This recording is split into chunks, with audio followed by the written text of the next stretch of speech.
ಎಲ್ರಿಗೂ ನಮಸ್ತೆ. ನಾನು ಕಾಡಿನ ಜೀವ ಐತಿಚಂಡ ರಮೇಶ್ ಉತ್ತಪ್ಪ. ಆತ್ಮೀಯರೇ, ಆ, ಮೊದಲೇ ನಾನು ಒಂದು ವಿಡಿಯೋದಲ್ಲಿ ಹೇಳಿದ್ದೆ, ನಮ್ಮ ಗಜೇಂದ್ರನನ್ನು ಕೇಗುಡಿಯಿಂದ ಬೂದಿ ಪಡಗಕ್ಕೆ ಒತ್ತಾಯಪೂರ್ವಕವಾಗಿ ತೆಗೆದುಕೊಂಡು ಹೋಗಿರೋದರ ಬಗ್ಗೆ ನಿಮಗೆ ಕೆಲವು ತಿಂಗಳ ಹಿಂದೆ ಮಾತಾಡಿದ್ದೆ. ಸಾಕಷ್ಟು ಜನ ವಿರೋಧ ವ್ಯಕ್ತಪಡಿಸಿದರು. ಯಾಕೆಂದರೆ ಆಲ್ಮೋಸ್ಟ್ ತನ್ನ ಬಾಲ್ಯವನ್ನು ಕಳೆದುಕೊಂಡು ಈಗ ಒಂದು ನಿವೃತ್ತಿಯಲ್ಲಿರುವಂಥ ನಮ್ಮ ಆನೆಗಳಲ್ಲಿಯೇ ಅತಿ ಹೆಚ್ಚು ಬುದ್ಧಿವಂತ ಆನೆ, ಸಾಮರ್ಥ್ಯ ಆನೆಗಳಂತ ನಾವನ್ನು ಗುರುತು ಮಾಡಿದ್ದೀವಿ. ಅರ್ಜುನ, ಅಭಿಮನ್ಯು ಜೊತೆಯಲ್ಲೇ ಸರಿಯಾದ ಸಾಮರ್ಥ್ಯ ಇದ್ದಂಥ ಗಜೇಂದ್ರ. ಆ ಗಜೇಂದ್ರನನ್ನು ಕೇಗುಡಿಯಿಂದ ಏಕಾಏಕಿಯಾಗಿ ಈ ಇಳಿ ವಯಸ್ಸಿನಲ್ಲಿ ಅವನ ಬೂದಿ ಪಡಗದ ಕಾಡಿಗೆ ಅವನ್ನ ಶಿಫ್ಟ್ ಮಾಡಿದರು. ಆಗ ನಾವೆಲ್ಲರೂ ಕೂಡ ಅದು ವಿರೋಧ ವ್ಯಕ್ತಪಡಿಸಿದ್ವಿ. ಅದು ಯಾರೂ ಕೂಡ ಆಗ ಕೇರ್ ಮಾಡಲಿಲ್ಲ.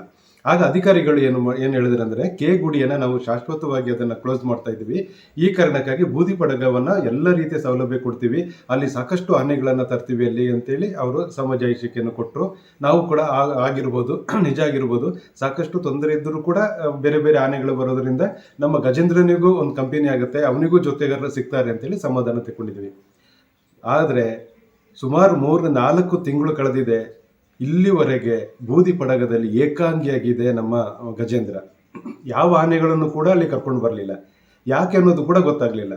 ಅಧಿಕಾರಿಗಳು ಹೇಳಿದ್ರು, 2 ತಿಂಗಳ ಹಿಂದೆನೇ ಅದನ್ನು ನಾವು ಬೂದಿ ಪಡಗವನ್ನು ಉದ್ಘಾಟನೆ ಮಾಡ್ತೇವೆ, ಎಲ್ಲ ರೀತಿ ಇದೆ, ಮಿನಿಸ್ಟ್ರು ಬರಬೇಕು ಅಂತೇಳಿ ಹೇಳಿದರು. ಇಲ್ಲಿವರೆಗೆ ಕೂಡ ಆ ಪ್ರಯತ್ನ ಆಗಲಿಲ್ಲ, ಅದು ಉದ್ಘಾಟನೆ ಕೂಡ ಆಗಲಿಲ್ಲ.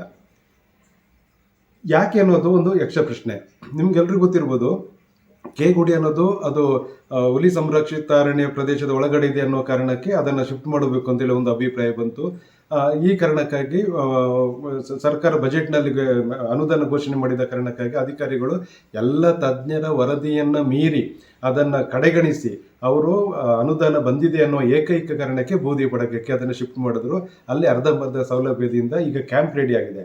ಆದರೆ ಅಧಿಕಾರಿಗಳು ಭರವಸೆ ಕೊಟ್ಟ ರೀತಿಯಲ್ಲಿ ಇಲ್ಲಿವರೆಗೆ ಇನ್ನೊಂದು ಆನೆನ ಅಲ್ಲಿ ತರಲಿಲ್ಲ. ಅಂದರೆ ಯಾಕೆ ತರಲಿಲ್ಲ ಅನ್ನೋದು ನಮ್ಗೆ ಗೊತ್ತಿರಲಿಲ್ಲ.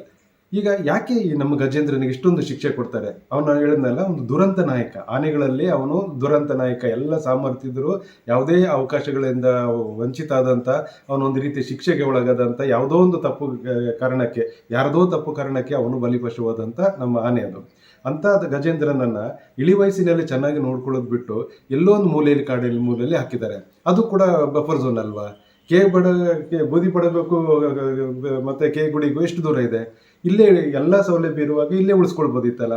ಆಯಿತು, ಅಲ್ಲಿ ಕಳಿಸಿದ ನಂತರ ಆದರೂ ಬೇರೆ ಆನೆಗಳನ್ನು ಜೊತೆಯಲ್ಲಿ ಕರ್ಕೊಂಡು ಬಂದು ಉದ್ಘಾಟನೆಗಿಂತ ಮುಂಚೆನೇ ಒಂದು ಅಲ್ಲಿ ವಾತಾವರಣ ರೆಡಿ ಮಾಡಬೇಕಿತ್ತಲ್ವ? ಏನೂ ಇಲ್ಲ. ಈಗ ನಮ್ಮ ಗಜೇಂದ್ರನಿಗೆ ಮದ ಬಂದಿದೆ. ಅವನ ಪಾಪ ಅವನಿಗೆ ಸರಪಳಿ ಹಾಕಿ, ಕಾಲಿಗೆ ಸರಪಳಿ ಹಾಕಿ ಅಲ್ಲಿ ಕಟ್ಟಿ ಹಾಕಿದ್ದಾರೆ. ಅವನ ಪಾಪ ಇಬ್ಬರೇ ಇರೋದು, ಅವನ ಮಾವುತ ಮತ್ತು ಕಾವಡಿ. ಇಲ್ಲಿ ಆಗಿದ್ರೆ ಅವನ ಜೊತೆಯಲ್ಲಿ ಸಾಕಷ್ಟು ಮಕ್ಕಳು ಇರ್ತಿದ್ರು, ಕಾಡಿಗೆ ಹೋಗ್ತಿದ್ರು, ಸೊಪ್ಪು ತರಿಸ್ತಾ ಇದ್ರು, ಸ್ನಾನ ಮಾಡ್ತಾ ಇದ್ರು. ಒಂದು ರೀತಿಯಲ್ಲಿ ಅವನಿಗೆ ಒಂದು ಕುಟುಂಬದ ರೀತಿಯಲ್ಲಿ ಎಲ್ಲರೂ ಕೂಡ ನೋಡ್ಕೊಳ್ತಾ ಇದ್ರು. ಅವ್ರು ಯಾರೂ ಕೂಡ ಅಲ್ಲಿಲ್ಲ. ಅಲ್ಲಿ ಮಾವುತ ಮತ್ತು ಕಾವಡಿಯನ್ನು ಬಿಟ್ಟರೆ ಕೆಲವು ಅರಣ್ಯ ಇಲಾಖೆ ಅಧಿಕಾರಿಗಳನ್ನು, ಸಿಬ್ಬಂದಿಗಳನ್ನು ಬಿಟ್ಟರೆ ಬೇರೆ ಯಾರೂ ಕೂಡ ಇಲ್ಲ.